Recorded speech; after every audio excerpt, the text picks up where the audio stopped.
pour le Sénégal, pour les Sénégalais que nous sommes, pour l'instant, nous n'avons pas d'éléments nouveaux par rapport à ça. Dans cette déclaration, il vous a personnellement attaqué, Robert Sagna, en tant que dirigeant du groupe de réflexion pour la paix en Casamance. Comment réagissez-vous à ces propos de Salif Sadio contre vous? C'est pas nouveau. Il n'est pas le seul d'ailleurs. Tous ceux qui ne partagent pas leur opinion, parce que nous ne sommes pas des indépendantistes. Nous sommes des fils casamancés et comme beaucoup d'autres populations de Casamance, nous aimons cette région. Et par conséquent, il nous appartient d'utiliser tous les moyens à notre possession, à notre pouvoir, n'est-ce pas, pour combattre des idées qui ne nous paraissent pas aller dans le sens de l'intérêt de la majorité des Casamancés et qui ne paraissent pas non plus aller dans l'intérêt de la Casamance en tant que telle. Disons que nous ne partageons pas les mêmes opinions que lui, les mêmes opinions que d'autres.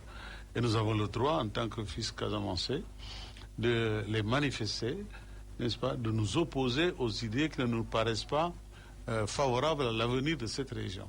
Oui. C'est ça qui explique un peu notre engagement et notre détermination dans cette voie pour la lutte.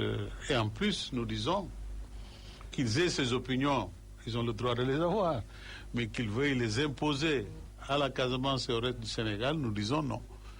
Et il ne faut pas s'étonner que nous soyons en confrontation face à des idées pareilles. Donc attaquer ou ne pas attaquer Robert Sagna, ça ne nous froisse pas beaucoup et ça ne nous surprend d'ailleurs pas. C'est normal. Il attaque à la limite tous les médiateurs. Il ne peut pas être non plus mis à l'écart des différents schémas qui seront mis en place, qui ont été déjà mis en place pour trouver une paix définitive en Casamance. Il compte, non, Salif Sadio? Non, je ne pense pas qu'il faille le mettre de côté, il n'y a pas de raison. Comme d'autres qui militent pour l'indépendance de la Casamance, je pense que le débat est celui-là, entre ceux-là qui veulent l'indépendance de la Casamance, autrement dit la scission de cette région par rapport au reste du Sénégal, et les autres. La paix, nous pensons que c'est par la voie du dialogue qu'il faut engager pour aller à cette paix-là. Nous ne pensons pas que c'est par les armes qu'il faut régler cette question. Et les présidents Abdou Diouf, le président Wade, le président Macky Sall aujourd'hui sont ouverts à ce dialogue pour aller vers la paix et par conséquent, il ne faut exclure personne. Ce dialogue est ouvert à tout le monde. Et par conséquent, il ne faut pas s'étonner que pour l'instant, certains partagent encore des idées contraires. Depuis 1982, depuis l'éclatement de cette crise, on cherche la voie qui mène à la paix. Le conflit casamancé est en passe ou est déjà l'un des conflits les plus vieux sur le continent africain. Pourquoi de 82 à 2019, on n'a pas atteint cet objectif d'une paix durable dans le sud du Sénégal? Oui, il faut pas s'en étonner.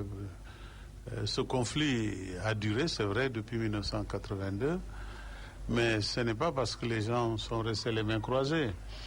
Il faut dire que c'est simplement parce que le Sénégal a fait un choix. Nous sommes tous des fils de ce pays. Les gouvernements, tous les gouvernements qui se sont succédés depuis cet événement ont pensé que l'usage de la force n'était certainement pas la meilleure voie.